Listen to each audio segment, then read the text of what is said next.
السلام عليكم ورحمة الله، تحية طيبة، وياكم جعفر العراقي شرحي لهذا اليوم عن برنامج أوديوسيتي. هذا البرنامج راح يمكنني من تنقية الأصوات على مقاطع الفيديو أو المقاطع الصوتية اللي أقوم برفعها على اليوتيوب أو الفيسبوك أو غيرها من المقاطع. مثل ما تعرفون أثناء تسجيل المقاطع الصوتية بسبب الضوضاء الخارجية راح يسبب نويز على الصوت، وبهاي الحالة راح تصير عندي مشكلة بالصوت. الحل إنه أستخدم برنامج أوديوسيتي. راح أستعرض بهذا الدرس كيفية استخدام هذا البرنامج. أفتح البرنامج.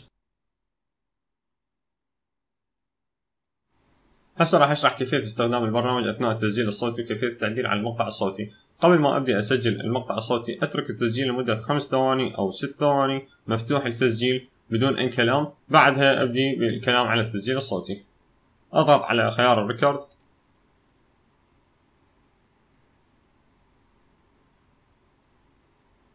السلام عليكم ورحمة الله، تحية طيبة، وياكم جعفر العراقي شرحي لهذا اليوم عن برنامج أوديوسيتي. من خيار ستوب أقوم بالتوقيف على التسجيل الصوتي حتى أحدد الضوضاء اللي تصير داخل المقطع الصوتي. أقوم بتحديد الضوضاء مثل ما تشوفونها.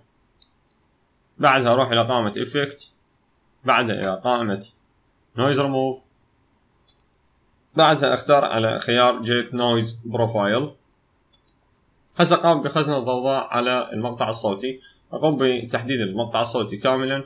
هسه أرجع إلى قائمة Effect، بعدها إلى قائمة Noise Remover، بعدها أختار OK.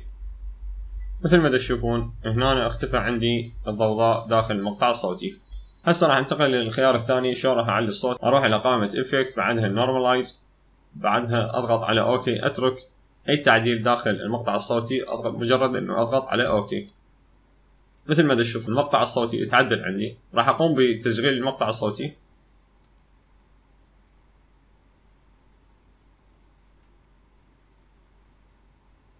السلام عليكم ورحمة الله، تحية طيبة، وياكم جعفر العراقي شرحي لهذا اليوم عن برنامج أوديوسيتي.